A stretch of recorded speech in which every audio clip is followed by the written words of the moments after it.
Dust rolled across the training grounds as the midday sun baked the steel fences and the rifle range beyond. Soldiers moved about in disciplined rhythm, boots striking in unison, rifles slung over shoulders, voices carrying commands that echoed like thunder over the base. It was a place of order, of precision, of years of discipline carved into every gesture. Yet into this rigid world walked something so unexpected, so small and so out of place, that the entire rhythm of the afternoon faltered. She was barely 12, tiny by any measure, with a frame that looked too fragile to carry anything heavier than a school bag. Her hair was tucked neatly under a faded cap, her boots 2 sizes too large. At first glance, she looked like a lost child who had wandered past the gate, perhaps searching for a parent. But her eyes, sharp, restless, impossibly steady, belonged to someone far older. They carried a kind of watchfulness that unsettled even the most seasoned men on the field. A ripple of laughter moved through the soldiers as they noticed her. Some nudged each other, muttering about child daycare at the base. Others smirked openly, shaking their heads. In a place where strength and endurance defined respect, the appearance of a tiny girl seemed nothing more than an amusing interruption. The sergeant, a broad man with a booming voice, barked an order for silence, but even he couldn't help the curl of disbelief at the edge of his mouth. The girl stood silently, hands clasped in front of her. She didn't flinch at the laughter. She didn't shrink under the eyes that examined her like an intruder in a place she didn't belong. Instead, she looked past them, her gaze drawn to the long stretch of earth where steel targets stood, barely glinting under the sun. That was where her focus rested, as if the rifles and the mocking voices around her were no more than passing shadows. One private, unable to contain himself, called out, "What you gonna do, Sergeant? Carry our ammo? Or polish the scopes?" The laughter broke free again, this time louder, less restrained. The sergeant, unwilling to let the moment slide, turned to her. "Kid," he said, his voice rolling like gravel, "this isn't a playground. These rifles weigh more than you. Those targets are 2,000 yards out. You know how far that is? That's the length of 20 football fields stacked end to end. Men twice your size spend years learning to line up one clean shot at that range." His eyes narrowed. "What exactly are you here for?" Her answer was quiet, so quiet it almost vanished in the wind. "To shoot." The words carried no bravado, no arrogance, just a simple statement of intent. For a moment, silence clung to the range. Then the laughter returned, louder this time. Disbelief turned into mockery. "Shoot? With what, a slingshot?" someone jeered. Another added, "Maybe she can hit a balloon at a carnival, Sergeant. Not still 2,000 yards out." The sergeant folded his arms, his expression torn between irritation and curiosity. He could dismiss her now, send her back where she came from, but something in her tone had given him pause. It wasn't the confidence of a child pretending. It was steadier, heavier, as if it carried weight she hadn't spoken aloud. "All right then," he said, his voice cutting across the noise. "You want to shoot? You'll get the chance.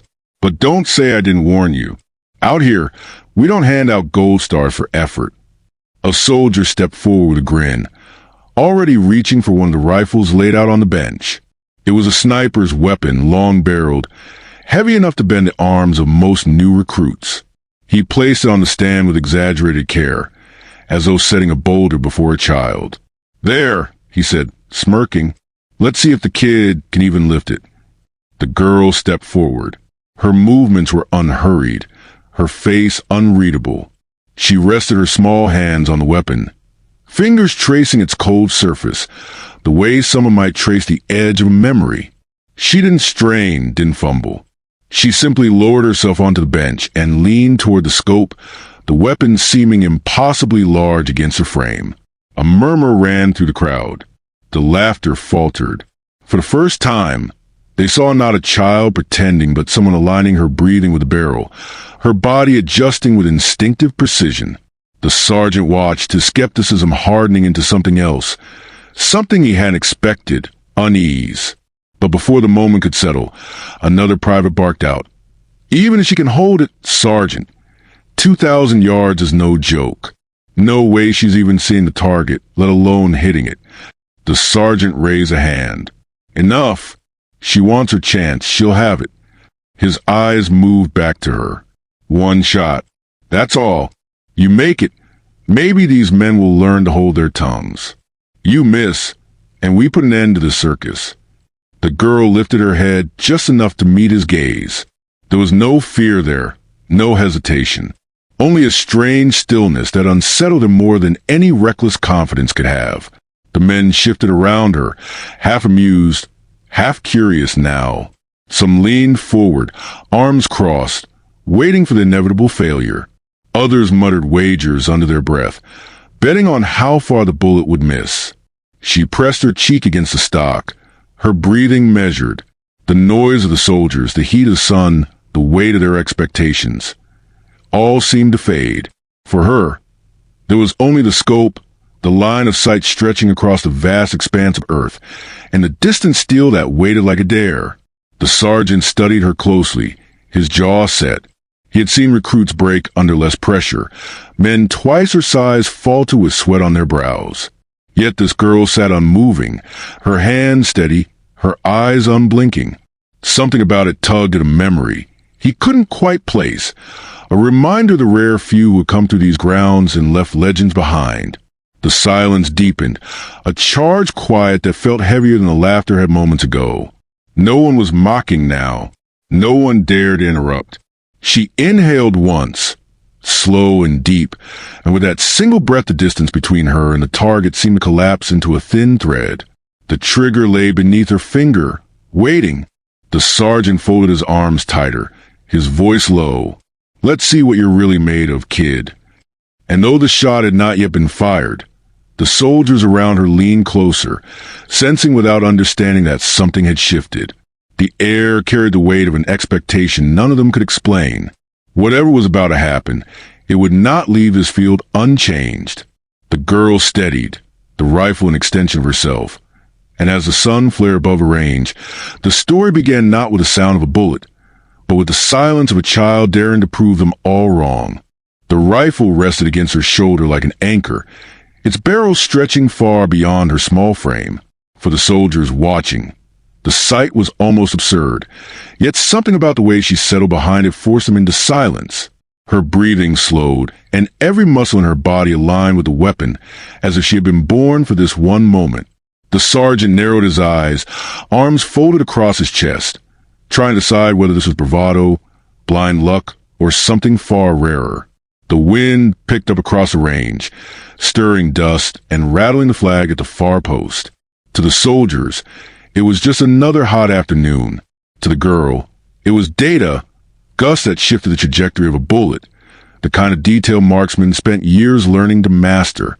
She adjusted without fanfare, tilted her head slightly, shifting her grip by a fraction. Small, nearly invisible movements, but deliberate. Soldiers who had mocked her seconds earlier found themselves leaning forward, trying to understand what they were seeing. The sergeant caught the flicker of discipline in her posture. It wasn't the clumsy mimicry of a child playing soldier. It was precise practice, as though she carried muscle memory not possible at her age. He felt the unease return, heavier now, whispering at the edges of his skepticism. "Anytime you're ready, kid," he said, his tone gruff but quieter than before. Her eyes never left the scope. She breathed in slowly, exhaled, then paused in that thin silence between heartbeats. A finger hovered near the trigger. The men around her held their breath, but she didn't pull. Instead, she shifted her focus and whispered, almost to herself, "Too much drag. Needs half a notch left." A ripple went through the group. One soldier scoffed, muttering that she didn't even know what she was saying. Another frowned, noticing the exact same correction their sergeant often barked at new recruits during long-range training. The sergeant's jaw tightened. He had spent years drilling men on such calculations, and here was a child, calmly speaking them as if they were second nature. "Where did you learn that?" he asked, though he wasn't sure he wanted the answer. She didn't reply. She only adjusted again, breath steady, eyes fixed. One of the younger privates whispered, "She's just stalling. She can't do it." The sergeant ignored him, but he couldn't ignore the knot forming in his chest. Something about this girl's presence unsettled him in ways he couldn't explain. The tension deepened. Every second she delayed stretched thinner, wound tighter, until it hummed across the range. The men who had laughed now shifted uneasily. Their amusement drained into anticipation they didn't understand. Even the air seemed heavier, charged with the possibility of what might happen. And then she lowered the rifle. A collective gasp rose, half relief, half confusion. "What's the matter?" one of the soldiers jeered. "Too heavy for you after all?" But her eyes weren't frustrated. They weren't defeated. They were calculating, like someone testing the boundaries of a problem far more complex than the men around her realized. She stood, small against the weight of the weapon, and glanced at the sergeant. "The scope's off. Quarter-inch drift. You won't hit clean past 1,000. The words cut sharper than any shot could have. The men stared, some scoffing, others suddenly unsure. The sergeant stepped forward, picked up the rifle himself, and tested the scope against his eye. His expression didn't change, but inside, the unease sharpened. She was right. He had been meaning to have that sight recalibrated, but only his senior sharpshooters had noticed it before. The laughter faltered completely now, replaced by murmurs of disbelief. "Sergeant, she couldn't have known that," one of the corporals said under his breath. But she had. The sergeant set the rifle down slowly, his voice lower now. "Who taught you this?" She met his gaze with unsettling calm. "No one. I just see it." The range grew still. The soldiers shifted uneasily, caught between doubt and the strange gravity of her words. One man broke the silence. "Sergeant, are we really wasting time with this? She's just a kid." But the sergeant shook his head. Something in him resisted dismissing her. "Line it up again," he ordered, voice firm. "If you think you can see that far, prove it." The girl didn't argue. She sat back down, aligning herself once more with the weapon. The murmurs fell quiet again, swallowed by the weight of expectation. The sergeant's chest tightened as he watched her settle into position. She had unsettled him once, but he needed to see it through. This time, her breath came slower, steadier. She pressed her cheek against the stock, her small hands locked without tremor. Soldiers leaned in, eyes fixed, waiting for the shot they had first mocked and now half-dreaded. The sun dipped lower, stretching shadows across the field. The wind eased, carrying dust in thin trails that shimmered in the light. She accounted for it, tilting ever so slightly, adjusting with a confidence that didn't belong to someone untrained. Her finger brushed the trigger. The sergeant's voice came low, almost involuntary. "Easy. Breathe." He hadn't meant to guide her, yet the words slipped out the way they had with countless recruits. But she didn't need the reminder. Her stillness was complete, absolute. She exhaled once more, paused in that perfect heartbeat of silence. The sergeant realized he was holding his breath, just like the rest. But then, again, she waited. The tension stretched to its breaking point. Soldiers shifted, nerves prickling. They wanted the release of the sound, the proof of failure or the shock of success. But she held them there, in that unbearable quiet, as if testing not only her aim but their patience. The sergeant clenched his jaw. He had seen battles where seconds felt like hours, but never had he felt stillness so sharp, so fragile. And just when the silence threatened to collapse under its own weight, she whispered again, words carried on a calm that chilled him. "It's not time yet." The murmur that followed was uneasy, like men caught in something they couldn't name. The sergeant studied her, and for the first time since she had stepped onto his range, he felt something deeper than skepticism. He felt the pull of belief, though he didn't yet want to admit it. Whatever truth lay behind this girl's presence, it wasn't a trick, and it wasn't a game. She was here for a reason, though none of them yet understood what it was. And as the last light of the sun caught on the steel target 2,000 yards away, every man watching realized the same thing. When she finally pulled that trigger, the world around them would not be the same. The barrel lay perfectly still, balanced against her shoulder, her cheek pressed against the cold stock. Every breath she took was measured, every blink a conscious decision. Around her the world had gone silent, the soldiers standing in tense semicircles, the sergeant looming just a few feet behind her with his arms folded tight across his chest. The air was thick with expectation. Every man caught between disbelief and the uneasy sense that they were witnessing something rare.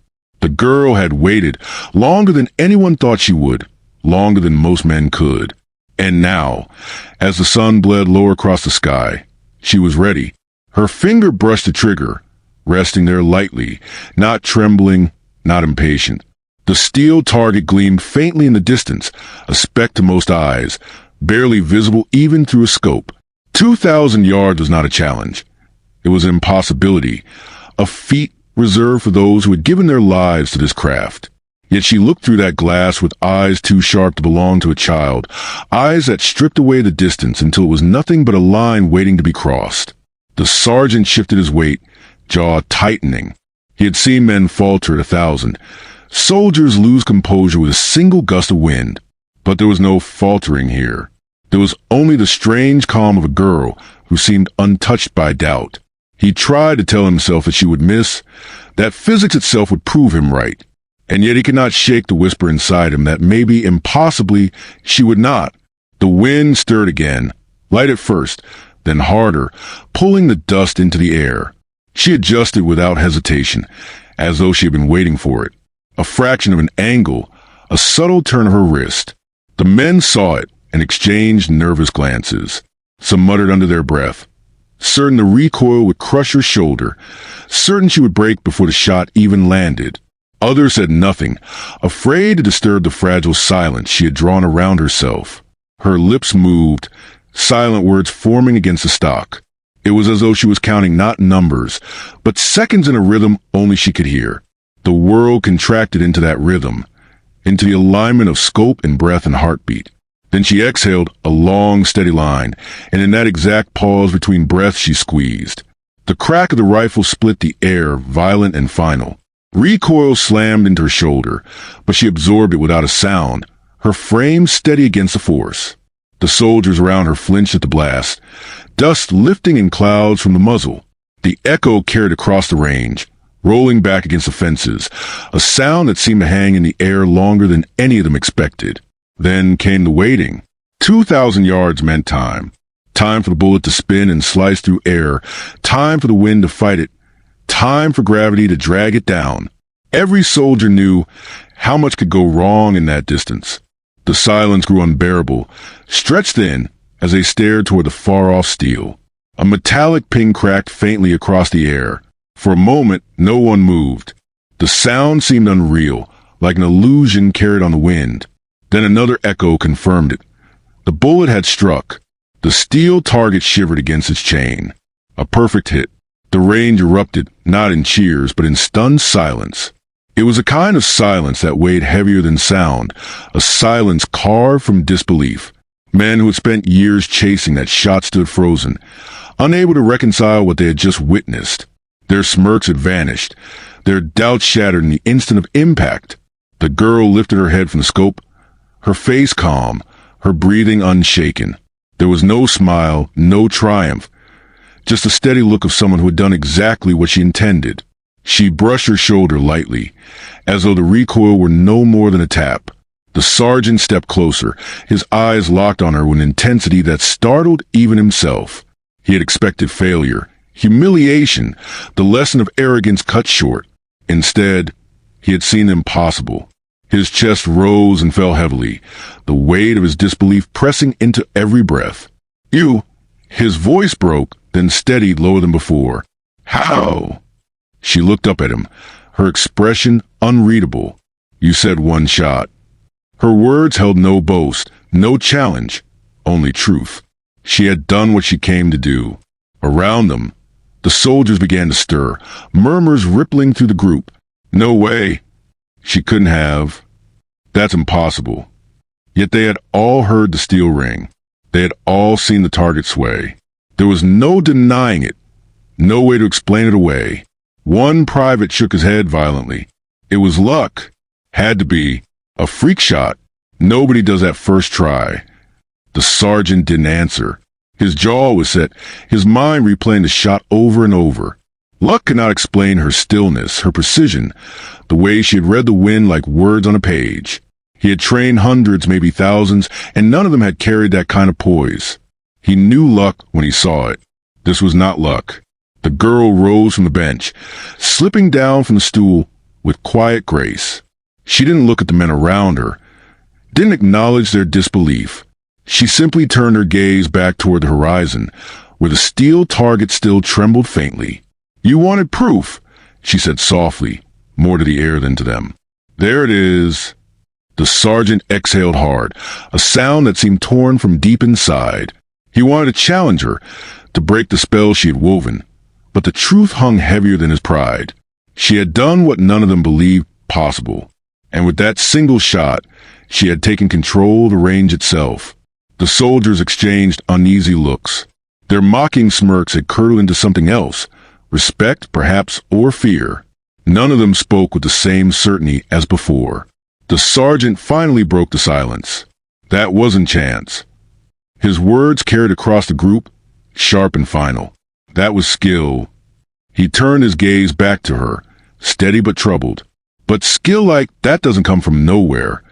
The girl met his eyes, her expression still composed, though a flicker of something unreadable passed through. "It comes from seeing," she said simply. The words lingered, too vague to explain, too sharp to dismiss. The sergeant studied her longer, his thoughts a storm he didn't voice. He wanted answers, but he knew this wasn't the moment. What mattered was that every man on that range had seen the impossible become real. The girl stepped back from the bench, her small frame dwarfed by the weapon she had just commanded. The murmurs grew louder now, but no one laughed, no one mocked. The base that had been hers to prove had shifted. Respect, reluctant and raw, had begun to take root. As the last echo of the shot faded into the distance, the sergeant felt the certainty of something he hadn't wanted to believe. Whatever this girl was, whoever had sent her, she wasn't ordinary. She had come into their world not to play at soldiering, but to change it. And though the shot had already landed, its reverberation was only beginning. The real question was no longer whether she could do it, but what it meant now that she had.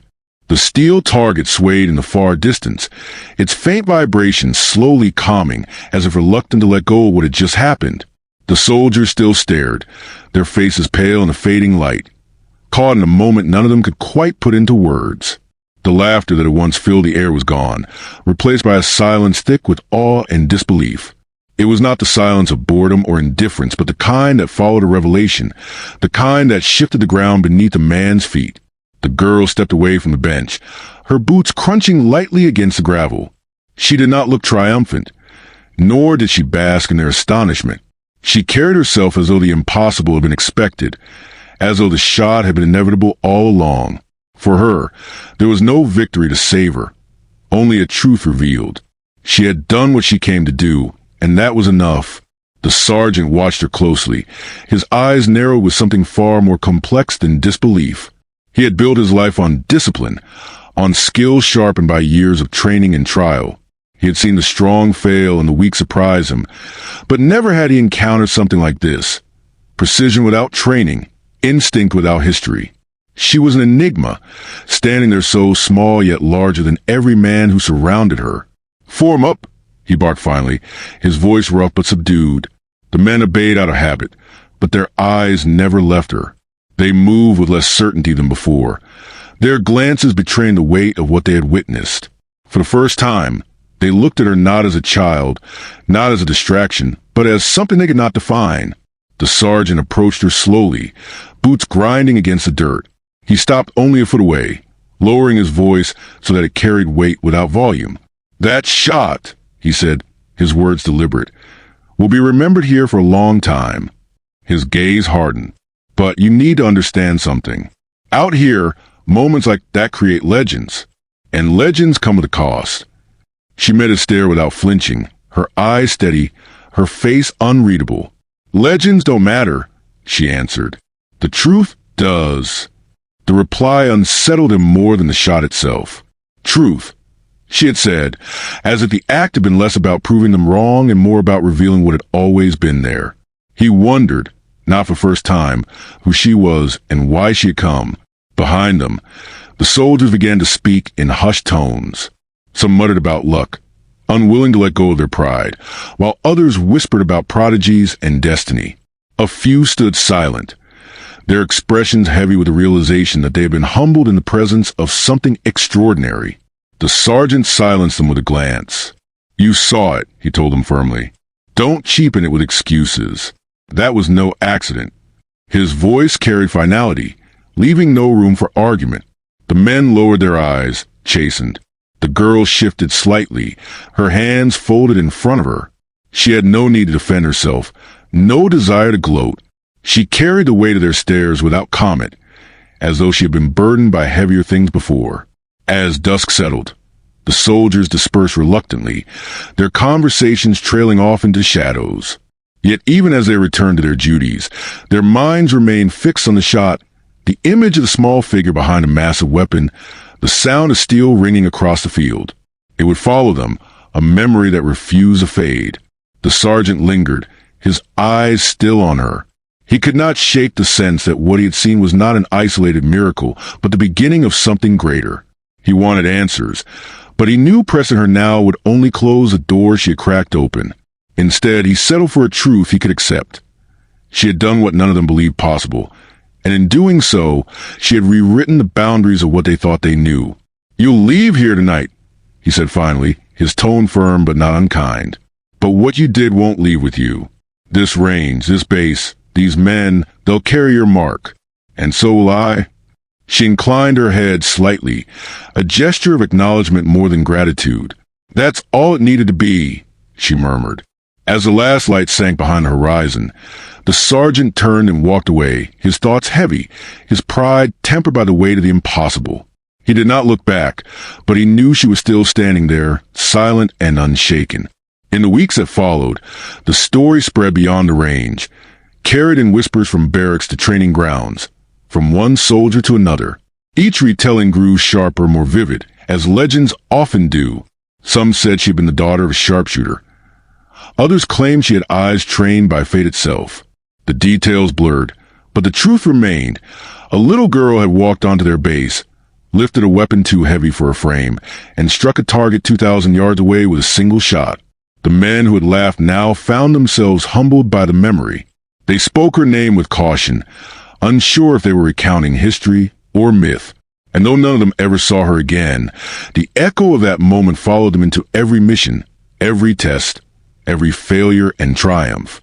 The sergeant carried it most of all. In quiet hours, when he sat with his rifle or watched recruits struggle to range, he would recall her calm, her poise, the steady way she had faced them all without flinching. It gnawed at him, not as a wound but as a reminder. There was always someone, somewhere, capable of shattering the limits you thought unbreakable. For the girl, her presence faded like a shadow at dusk, her name left behind in fragments and murmurs. Yet the legacy she carved in that single shot endured. It lived in the silence that fell whenever her story was told, in the pride and shame that mixed in the hearts of those who witnessed it, in the unspoken acknowledgement that greatness could arrive in the smallest of forms. Sometimes, in the stillness of night, the soldiers would remember the sound of steel ringing across the range, and they would see her again, tiny, fragile, yet unshaken. They would remember the way their laughter died, the way disbelief gave way to awe, and they would know, deep down, that they had not only seen a shot fired, they had seen a truth revealed, because legends are not always forged in wars or battles. Sometimes, they are written in the quiet defiance of a child who refuses to be told what she cannot do. And though she walked away without a word of farewell, her legacy remained, etched not into stone or record, but into the memory of every man who had been there that day. The shot had ended, but its echo was endless,